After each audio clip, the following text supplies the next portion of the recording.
नमस्कार, स्वागत है आपका इन लाइव 24 न्यूज़ चैनल के सुबह के समाचार में। तो चलिए शुरुआत करते हैं देश से जुड़ी खबरों से। कोरोना प्रभावित देशों में स्पेन को पीछे छोड़ भारत पहुंचा 5वें नंबर पर। 2,45,000 से अधिक हुए मरीज, 6600 से ज़्यादा की जा चुकी है अब तक जान। भारत शनिवार को स्पेन को पीछे छोड़कर कोरोना वायरस वैश्विक महामारी से सबसे बुरी तरह से प्रभावित दुनिया का 5वां देश बन गया है। अमेरिका के जॉन्स हॉपकिंस विश्वविद्यालय के अनुसार भारत में कोविड-19 संक्रमण के मामले बढ़कर 2,45,670 हो गए हैं, जबकि 6600 से अधिक मरीजों की मौत अब तक हो चुकी है। पिछले 24 घंटे से भी कम समय में भारत इस महामारी के मामलों की संख्या की दृष्टि से इटली और स्पेन से भी आगे निकल गया। अब अमेरिका, ब्राजील, रूस और ब्रिटेन ही इस मामले में उससे आगे है। इस विश्वविद्यालय के आंकड़ों के अनुसार स्पेन में अब तक इस महामारी के 2,41,310 मामले सामने आ चुके हैं। वहीं केंद्रीय स्वास्थ्य मंत्रालय के अनुसार भारत में शनिवार सुबह 8 बजे तक पिछले 24 घंटे में 9,887 नए मामले सामने आए और 294 मरीजों ने दम तोड़ दिया, जिसके बाद मृतकों की संख्या बढ़कर 6,642 हो गई। देश में अब इस संक्रमण के मामले 2,36,657 हो गए, जबकि मृतकों की संख्या 6,642 हुई। देश में लगातार तीसरे दिन 9,000 से अधिक नए मामले सामने आए हैं। एलएसी विवाद पर करीब 5.5 घंटे चली बातचीत बेनतीजा, भारत ने चीन की सेना से पीछे हटने को कहा। भारत चीन सीमा विवाद पर लेफ्टिनेंट जनरल स्तर की बातचीत में भारत ने दो टूक कहा है कि अप्रैल 2020 की स्थिति सीमा पर कायम हो। वार्ता के दौरान भारत ने चीनी सेना से पीछे हटने को कहा है। वहीं सीमा पर सड़क निर्माण रोकने की चीन की मांग को भी भारत ने खारिज कर दिया है। वहीं भारतीय पक्ष की ओर से बातचीत का नेतृत्व लेफ्टिनेंट जनरल हरिंदर सिंह ने किया। चीन की सीमा के अंतर्गत मोल्डो चुशुल में हुई बातचीत करीब 5.5 घंटे चली। इसमें कोई नतीजा तो नहीं निकला, लेकिन दोनों पक्षों ने अपनी मांग एक दूसरे के सामने रखी है। सूत्रों के मुताबिक बातचीत सकारात्मक माहौल में खत्म हुई है। इससे आगे बातचीत का रास्ता खुला हुआ है। माना जा रहा है कि भारत ने पैंगोंग गलवान घाटी से चीनी सेनाओं और उनके द्वारा बनाए गए कैंप को हटाने की मांग की है। भारत चाहता है कि अप्रैल 2020 की स्थिति सीमा पर लागू हो। खासतौर पर पैंगोंग इलाके में चीनी सेना की मौजूदगी को लेकर भारत की आपत्ति है। भारत चाहता है कि फिंगर 4 में मौजूद चीनी सेना पीछे हटे, जबकि चीन ने भारत से सीमा पर सड़क निर्माण रोकने को कहा है। अनलॉक 1 में बड़े मामलों में सख्ती के मूड में केंद्र सरकार, दफ्तर और बाजार पर बनी हुई है नजर। 1 जून से शुरू हुए अनलॉक 1 के दौरान देश भर में कोरोना संक्रमितों की संख्या में हो रही बढ़ोतरी से सरकार की चिंताएं बढ़ गई है। केंद्र को विभिन्न राज्यों से जो जानकारी मिली है, उसमें इसकी वजह छूट के दौरान सोशल डिस्टेंसिंग का पालन और सुरक्षात्मक उपायों के दिशा निर्देश पर अमल न हो पाना है। जल्द ही सरकार दिशा निर्देशों के पालन के लिए सख्ती कर सकती है। देश की अर्थव्यवस्था को पटरी पर लाने के लिए लंबे समय तक लॉकडाउन नहीं रखा जा सकता है, लेकिन छूट के दौरान संक्रमितों की संख्या चिंता का सबब बनती जा रही है। दूसरे देशों में जहां लॉकडाउन के बाद संख्या में कमी आई है, वहीं भारत के हालात विपरीत हैं। कोरोना की मृत्यु दर में कमी थोड़ी राहत देती है, पर दिल्ली, मुंबई जैसे बड़े शहरों के हालात अब भी काबू में नहीं आ पाना सबसे बड़ी चिंता का कारण है। नए मामलों की संख्या दफ्तरों और बाजार खुलने से बढ़ी है। आर्थिक पैकेज और अर्थव्यवस्था को पटरी पर लाने के चलते अनलॉक 1 तो शुरू किया गया, लेकिन ऊपर से नीचे तक व्यापक कार्य योजना न बन पाने के कारण ये स्थिति बनी हुई है। हर सेक्टर के लिए दिशा निर्देश तय होने के बाद ही विभिन्न उपायों पर प्रभावी अमल किया जा सकता है। वहीं केंद्र की छूट से राज्य भी बहुत ज्यादा सख्ती नहीं कर पा रहे, लेकिन कुछ राज्यों का कहना है कि अगर केंद्र से कड़े निर्देश आएंगे तो उन्हें भी पालन करने में आसानी होगी। ऐसे में संक्रमण को रोकने के लिए केंद्र सरकार जल्द ही कड़े दिशा निर्देश जारी कर सकती है। सोशल डिस्टेंसिंग, मास्क और सैनिटाइजर के उपयोग को अनिवार्य करने के लिए सख्ती बरती जा सकती है। पुलवामा में 3 युवाओं को सुरक्षा बलों ने आतंकवादी बनने से रोका, समझाने के बाद परिवार में लौटे। सुरक्षा बलों ने जम्मू कश्मीर के पुलवामा जिले में 3 युवकों आतंकवादी ग्रुप में शामिल होने से रोक लिया।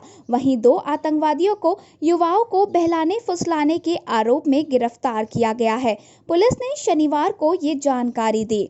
पुलिस प्रवक्ता ने बताया कि दक्षिण कश्मीर के त्राल क्षेत्र के कुछ युवा एक बनावटी कहानी से प्रेरित होकर आतंकी समूह में शामिल होने जा रहे थे। तीनों की पहचान इलियास अमीन वानी और अबरार अहमद रेशमी और उबैद अहमद शाह के तौर पर हुई है।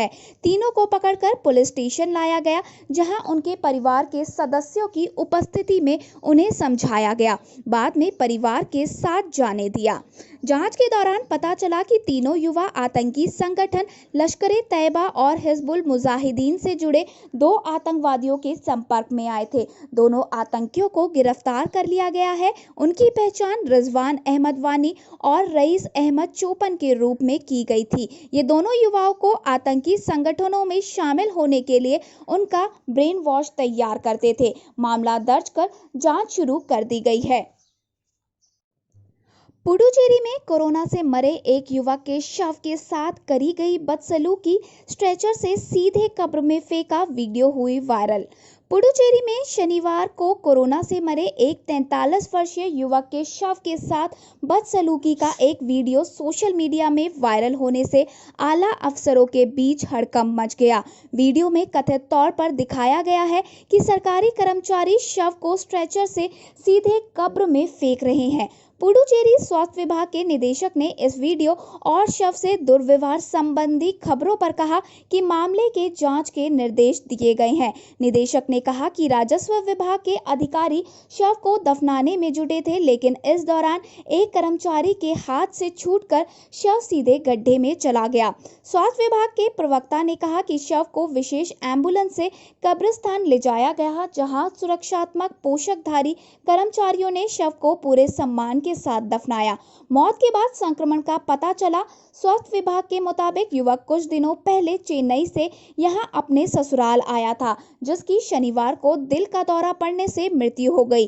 शव के पोस्टमार्टम के बाद पता चला कि वो कोरोना वायरस से संक्रमित है। व्यक्ति में संक्रमण के कोई लक्षण नहीं थे। दिल्ली पुलिस की स्पेशल सेल के इंस्पेक्टर का शव कार में मिलने से मचा हड़कंप। दिल्ली पुलिस की स्पेशल सेल में तैनात एक इंस्पेक्टर शनिवार को संदिग्ध हालत में दिल्ली के रामपुरा इलाके में एक कार में मृत पाए गए हैं। घटना की सूचना मिलते ही मौके पर पहुंची पुलिस ने शव को पोस्टमार्टम के लिए भेज दिया है और मामले की जांच शुरू कर दी गई है।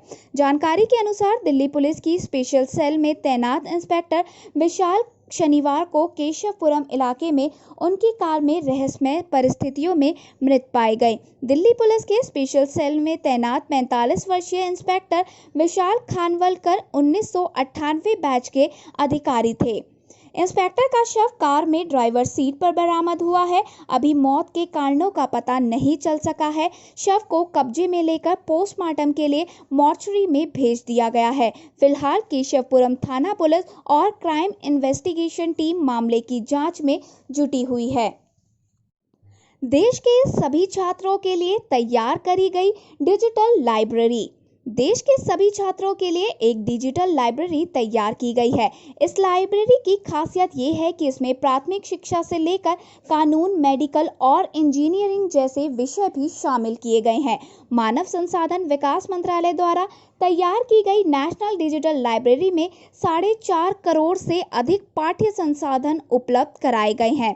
केंद्रीय मानव संसाधन विकास मंत्री रमेश पोखरियाल निशंक ने नेशनल डिजिटल लाइब्रेरी के विषय में जानकारी जानकारी देते हुए कहा, ये एक लाइब्रेरी पूरे देश के छात्रों के लिए है। ये पोर्टल प्राइमरी से लेकर पोस्ट ग्रेजुएट लेवल तक सभी विषयों को कवर करता है। उदाहरण के तौर पर इसमें सोशल साइंस, लिटरेचर, कानून, मेडिकल आदि सभी विषय कवर किए गए हैं।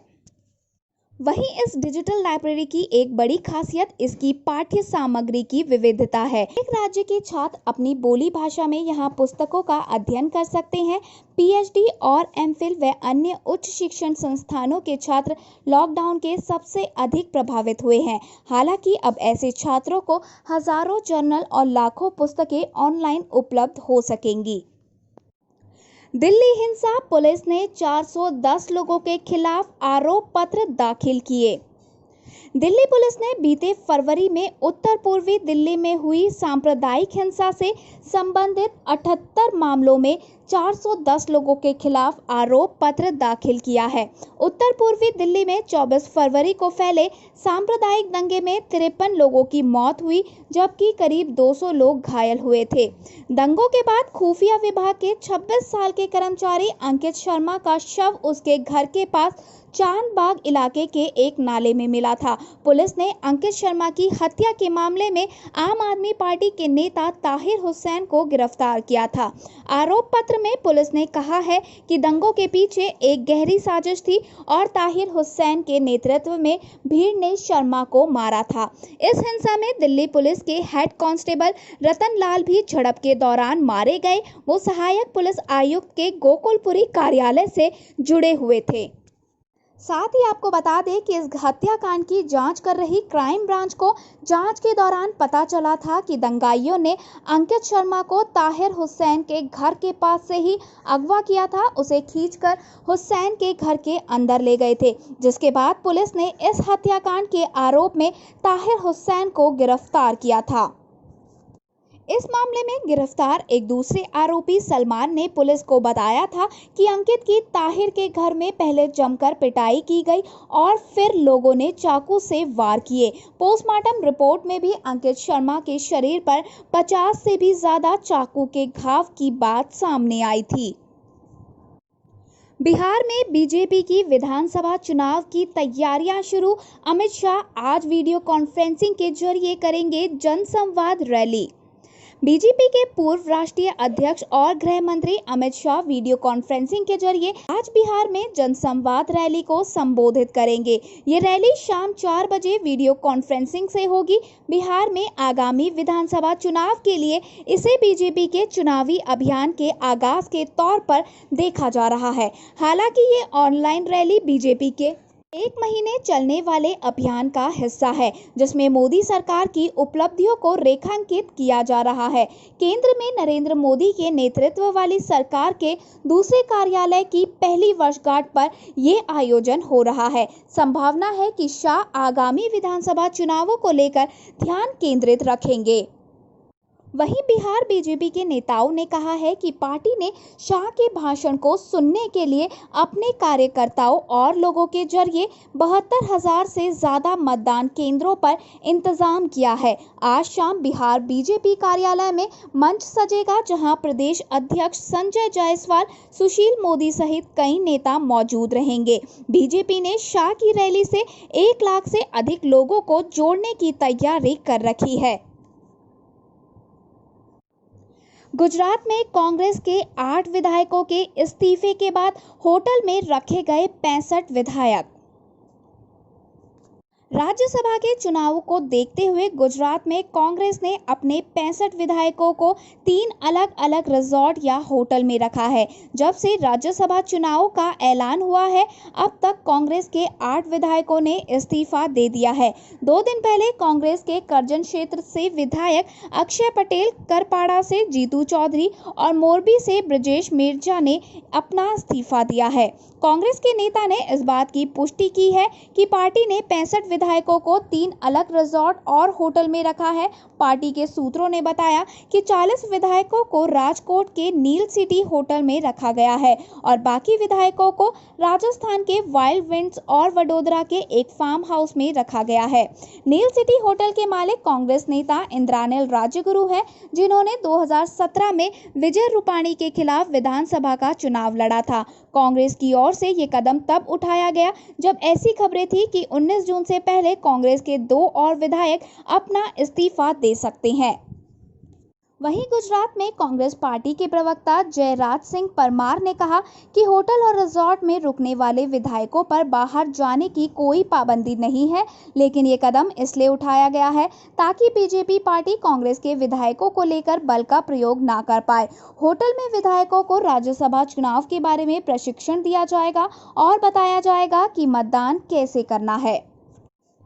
वेदांता को मार्च तिमाही में 12,521 करोड़ रुपए का भारी घाटा, तेल गैस के दाम में कमी से हुआ नुकसान। वेदांता ने शनिवार को जानकारी दी कि वित्त वर्ष 2019-20 की आखिरी तिमाही में कंपनी को 12,521 करोड़ रुपए का एकीकृत शुद्ध घाटा हुआ। कंपनी ने शेयर बाजारों को ये जानकारी दी। वेदांता को पिछले साल की जनवरी-मार्च तिमाही के दौरान 2,615 करोड़ रुपए का शुद्ध लाभ हुआ था। कंपनी ने बताया है कि इस साल जनवरी से मार्च के दौरान कंपनी की एकीकृत आय भी पिछले साल की समान तिमाही की 25,096 करोड़ रुपए से घटकर 20,382 करोड़ रुपए पर रह गई। वहीं वेदांता के मुख्य कार्यपालक अधिकारी सुनील दुग्गल ने बयान जारी कर कहा कि पिछले वित्त वर्ष की आखिरी तिमाही में कोविड-19 ने दुनिया और भारत को प्रभावित किया है। टाटा समूह ने कहा, हमारे पास पर्याप्त कैश निवेश बेचकर पैसा जुटाने का इरादा नहीं। टाटा समूह ने कहा है कि ग्रुप की कंपनियों को सहारा देने के लिए अपने निवेश बेचकर फंड जुटाने का उसका कोई इरादा नहीं है। समूह ने कहा है कि उसके पास पर्याप्त कैश है और वो अपनी कंपनियों की वित्तीय जरूरतों को पूरा करने में सक्षम है। SEBI ने म्यूचुअल फंड्स के लिए सोना चांदी बेचने की समय सीमा में ढील दी। Security and exchange board of India ने exchange traded commodity security and exchange board of India यानी कि SEBI ने एक्सचेंज ट्रेडेड कमोडिटी डेरिवेटिव्स के जरिए किए गए निवेश के निपटान के लिए म्यूचुअल फंड्स के पास मौजूदा सोना और चांदी बेचने की समय सीमा में ढील दी है। सेबी ने एक्सचेंज ट्रेडेड कमोडिटी डेरिवेटिव अनुबंधों के निपटान के लिए म्यूचुअल फंड के द्वारा भौतिक संपत्तियों की बिक्री से संबंधित अपने लगभग 1 साल पुराने निर्देशों को संशोधित किया है। सेबी ने एक परिपत्र में कहा है कि भौतिक रूप से उपस्थित सोने और चांदी की बिक्री करने की समय सीमा अब 180 दिन है। अन्य सामानों के लिए ये अनुबंध के तत्काल अगले समाप्ति दिन तक रहेगी। पहले ये समय सभी सामानों के लिए 30 दिनों का था। 74 दिन मुंबई एयरपोर्ट में फंसा रहा घाना का फुटबॉलर समोसे चटनी खाकर और गार्डन में टहलकर गुजारा वक्त। लॉकडाउन के चलते 74 दिन तक मुंबई एयरपोर्ट पर फंसे रहे घाना के फुटबॉलर रैंडी जुआन मुलर को होटल में भेज दिया गया है। अब वो उड़ान सेवाएं शुरू होने का इंतजार कर रहे हैं ताकि अपने देश वापस जा सके। मुलर केरल में एक क्लब के लिए खेलने भारत आए थे। इस दौरान एयरपोर्ट में मौजूद सुरक्षा कर्मियों और अन्य स्टाफ ने मुलर की मदद की। 23 साल के मुलर ने मदद के लिए शनिवार को महाराष्ट्र के पर्यटन मंत्री आदित्य ठाकरे और युवा सेना के पदाधिकारी राहुल कनाल को धन्यवाद दिया। उन्होंने कहा, धन्यवाद आदित्य ठाकरे, राहुल कनाल, आपका बहुत बहुत शुक्रिया। केरल के एक क्लब के लिए खेलने आए मुलर को केनिया एयरवेज के विमान से अपने देश वापस जाना था, लेकिन लॉकडाउन लागू होने के बाद वो मुंबई हवाई अड्डे पर ही फंस गए। कनाल ने कहा, वो हवाई अड्डे के आकर्षक कृत्रिम उद्यानों में अपना समय बिताते थे और किसी तरह स्टॉल से खाना खरीदते थे। UAE क्रिकेट बोर्ड ने की पुष्टि, BCCI को दिया IPL की मेजबानी का प्रस्ताव। कोरोना वायरस के कारण अनिश्चितकाल के लिए स्थगित किए गए इंडियन प्रीमियर लीग के आयोजन को लेकर अभी तक स्थिति साफ नहीं है। बीसीसीआई समेत फ्रेंचाइजी और खिलाड़ियों को अभी भी उम्मीद है कि इस साल आईपीएल के 13वें सीजन का आयोजन होगा। इस बीच आई रिपोर्ट्स में कहा गया था कि संयुक्त अरब अमीरात यानी कि यूएई के क्रिकेट बोर्ड ने लीग की मेजबानी का प्रस्ताव रखा है और अब बोर्ड ने इसकी पुष्टि की है। व्हाट्सएप को टक्कर देने के लिए टेलीग्राम ऐप ने जोड़े एडवांस फीचर। व्हाट्सएप को टक्कर देने के लिए सोशल मैसेजिंग ऐप टेलीग्राम ने कई एडवांस फीचर जोड़ दिए हैं। अब आपको टेलीग्राम पर in app video editor, 2 step verification, animated sticker, speaking GIF समेत कई सुविधाएं मिलेंगी। मोबाइल मैसेजिंग ऐप पर आप किसी भी वीडियो या फोटो पर एनिमेटेड स्टिकर चिपका सकेंगे। फोटो पर एनिमेटेड स्टिकर ऑटोमेटिकली जिफ में बदल जाएंगे। आप वीडियो एडिट करने के अलावा उसकी ब्राइटनेस और सैचुरेशन भी एडजस्ट कर सकेंगे। ऐप ने यूजर चैट अनुभव बढ़ाने के लिए नए आकर्षक स्पीकिंग GIF भी ऐड किए हैं। वीडियो एनहेंसमेंट फीचर से यूजर्स ड्राइंग के दौरान जूम इन कर सकेंगे। नए जिफ पैनल में आपको हर तरह की इमोजी मिलेगी। इमोजी में आप पहले से जल्दी जिफ इमेज तलाश सकेंगे। सर्च रिजल्ट में किसी भी जिफ को होल्ड करके रखने से वो कलेक्शन में सेव हो सकेगी। स्लीकर इंटरफेस से यूजर्स के लिए मैसेज भेजना, एडिट करना और उसे डिलीट करना और आकर्षक होगा। वीडियो प्लेयर भी पहले से बेहतर हो गया। साथ ही आपको बता दें कि अप्रैल तक टेलीग्राम के 400 मिलियन से ज़्यादा एक्टिव यूजर्स थे। कंपनी का कहना है कि उसकी इस वर्ष सुरक्षित ग्रुप वीडियो कॉल लाने की योजना है। फिलहाल के लिए आपको जानकारी दे दें कि मैसेंजर ऐप टेलीग्राम की सेवा उड़ान ऐप टेलीग्राम की सेवा डाउन हो गई है। दुनिया भर के उपयोगकर्ता इस संबंध में शिकायत कर रहे हैं। सोशल मीडिया के अन्य प्लेटफॉर्म पर अलग अलग देशों के उपयोगकर्ताओं ने पोस्ट डालकर इस संबंध में अपनी शिकायत दर्ज कराई है। लोगों का कहना है कि वो टेलीग्राम ऐप के माध्यम से कोई भी संदेश भेज या प्राप्त नहीं कर पा रहे। जानकारी के अनुसार टेलीग्राम के डाउन होने की समस्या शनिवार को भारतीय समय अनुसार रात करीब 11 बजे से शुरू हुई। लोगों के संदेश भेजने पर सर्वर कनेक्शन में गड़बड़ी की समस्या सामने आ रही है। ट्विटर ने दी सफाई, कंटेंट की वजह से ब्लॉक नहीं हुआ था अमूल का अकाउंट। अमूल इंडिया की जितनी चर्चा उसके प्रोडक्ट्स के लिए होती है, उसके अधिक उसकी चर्चा कार्टून को लेकर होती है। अमूल इंडिया देश दुनिया के मुद्दों पर कार्टून बनाते रहता है। अब एक कार्टून को लेकर अमूल के ट्विटर अकाउंट को ट्विटर ने ब्लॉक कर दिया। हालांकि थोड़ी देर बाद अकाउंट को फिर से ओपन कर दिया गया। आपको बता दें कि अमूल इंडिया चीन के खिलाफ लगातार कैंपेन चला रहा था, जिसके बाद एक कार्टून को लेकर ट्विटर ने अकाउंट को ब्लॉक किया था। अकाउंट ब्लॉक होने के बाद ट्विटर पर बवाल मच गया और हैशटैग अमूल ट्रेंड करने लगा। इस मामले के तूल पकड़ने के बाद ट्विटर इंडिया का बयान आया है। ट्विटर ने अपने बयान में साफ किया है कि किसी कैंपेन या कार्टून की वजह से अमूल का अकाउंट ब्लॉक नहीं किया गया था। इसकी असली वजह सिक्योरिटी थी। आमतौर पर ट्विटर प्रत्येक कुछ दिनों पर सिक्योरिटी चेकअप करता है। इस दौरान यूजर से लॉगिन वेरिफिकेशन कोड मांगे जाते हैं और एक लंबे समय के बाद भी वेरिफिकेशन कोड नहीं मिलने के बाद अकाउंट को अस्थायी रूप से ब्लॉक किया जाता है। ट्विटर ने साफ तौर पर कहा है कि अकाउंट को सस्पेंशन कंटेंट की वजह से नहीं हुआ था। ट्विटर ने यह भी कहा कि अकाउंट को ना तो सस्पेंड किया गया था और ना ही बैन किया गया था। अब खबरें विदेश से। मुठभेड़ में मारा गया अल-कायदा का कमांडर द्रोह कदेल। फ्रांस के कई इलाकों में मनाया गया जश्न।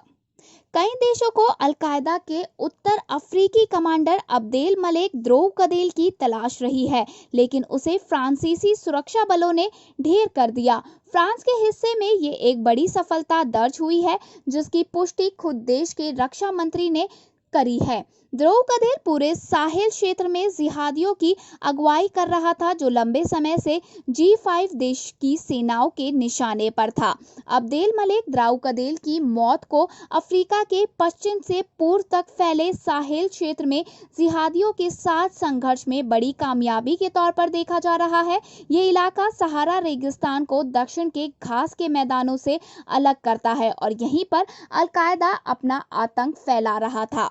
इस्लामिक मगरेब में अल-कायदा ने अपने नेता के मारे जाने की अभी तस्दीक नहीं की है। अल-कायदा की इस शाखा को AQIM के नाम से जाना जाता है और इसने विदेशी नागरिकों को अगवा करके फिरौती में मोटी रकमें वसूल कर लाखों डॉलर कमाए थे। फ्रांस के रक्षा मंत्री फ्लोरेंस पार्ले ने ट्वीट किया है कि द्रोह कदेल और उसके कई सहयोगी फ्रांस और उनके सहयोगी बलों के हाथों उत्तरी माले में मारे गए। अभी ये नहीं पता चल पाया है कि फ्रांस ने उसकी शिनाख्त कैसे की है। दुनिया भर में अब तक 68 लाख से अधिक मामले, करीब 4 लाख लोगों की हुई मौत। दुनिया भर में कोरोना वायरस का कहर तेजी से बढ़ता जा रहा है। जॉन्स हॉपकिंस यूनिवर्सिटी के मुताबिक दुनिया भर में अब तक 68 लाख से अधिक मामले सामने आ चुके हैं। ताजा आंकड़ों के मुताबिक 68,72,386 मामले सामने आ चुके हैं। दुनिया में कोरोना से मौत का आंकड़ा बढ़कर 3,99,158 तक जा पहुंचा है। पाकिस्तान बॉर्डर पर ब्लास्ट में मारे गए 2 अफगानी सुरक्षा गार्ड। पाकिस्तान की सीमा से सटे पूर्वी पंक्तिया प्रांत में एक पुलिस कार के सड़क किनारे पड़े बम से टकराने से 2 अफगानी सीमा रक्षकों की मौत हो गई। शनिवार को एक सुरक्षा सूत्र के हवाले से स्पुतनिक ये जानकारी दी गई है। यह हादसा प्रांत के पटन जिले की मकबालो वैली का है, जो कि अफगान पाकिस्तान बॉर्डर डुरुंड लाइन से ज्यादा दूर नहीं है। ये क्षेत्र देश में सबसे खतरनाक इलाके के रूप में जाना जाता है। पिछले हफ्ते यहां हुए एक तालिबानी हमले में 14 अफगानी सैनिक मारे गए थे। सूत्रों ने बताया कि शनिवार को हुए ब्लास्ट में 2 अन्य सुरक्षा गार्ड भी जख्मी हुए हैं। वहीं स्थानीय पुलिस मुख्यालय और राष्ट्रीय सेना की 203वीं थंडर कोर ने इस घटना पर टिप्पणी करने से इनकार कर चीन के खिलाफ 8 देशों ने बनाया मोर्चा। ड्रैगन बोला, हमें उकसाने से बाज आए। हांगकांग के समेत अन्य पड़ोसी देशों के साथ एक तरफ जहां चीन लगातार मनमानी कर रहा है, तो वहीं दूसरी ओर कोरोना संक्रमण के चलते पूरी दुनिया में अलग थलग पड़ा है। ऐसे में आने वाले समय में चीन की घेराबंद और बढ़ सकती है। वैश्विक स्तर पर व्यापार, सुरक्षा और मानवाधिकारों को लेकर उसके मनमाने रवैये पर अमेरिका समेत 8 देशों ने मोर्चा बनाया है, लेकिन ड्रैगन ने इस पर कहा कि वह हमें उकसाने से बाज आए। अमेरिका के साथ तनातनी और हांगकांग में नए सुरक्षा कानून लागू करने को लेकर बीजिंग के इस कदम के बाद शुक्रवार को the inter parliamentary alliance on China नाम से एक मोर्चा बनाया गया है, ताकि उसके बढ़ते आर्थिक और कूटनीतिक दायरे को काउंटर किया जा सके। मोर्चे में शामिल देश है America, Germany, UK, Japan, Australia, Canada, Sweden, Norway और यूरोपीय संसद के सदस्य। US Republican senator Marco Rubio और डेमोक्रेट बॉब मेहजान, जापान के पूर्व रक्षा मंत्री Gen Nakatani, European parliament foreign affairs committee member Miriam Lexmann और प्रतिष्ठित यूके कंजर्वेटिव नेता इयान डंकन स्मिथ ने इस नए लॉन्च किए गए मोर्चे की सह अध्यक्षता की। ट्विटर पर वीडियो संदेश में चीन के एक आलोचक रूबियो ने हांगकांग में नए सुरक्षा कानून लाने के खिलाफ अमेरिका का समर्थन करते हुए बीजिंग पर हमला बोला और कहा, चाइनीज कम्युनिस्ट पार्टी के शासक में चीन वैश्विक चुनौती बन गया है। नए मोर्चे की तरफ से कहा गया है कि चीन की बढ़ती आर्थिक ताकत के चलते वैश्विक और नियम आधारित व्यवस्था काफी दबाव में है और जो भी देश बीजिंग के खिलाफ खड़ा हुआ है वो ज्यादातर अकेले हुए हैं और उसे इसकी बड़ी कीमत चुकानी पड़ी है।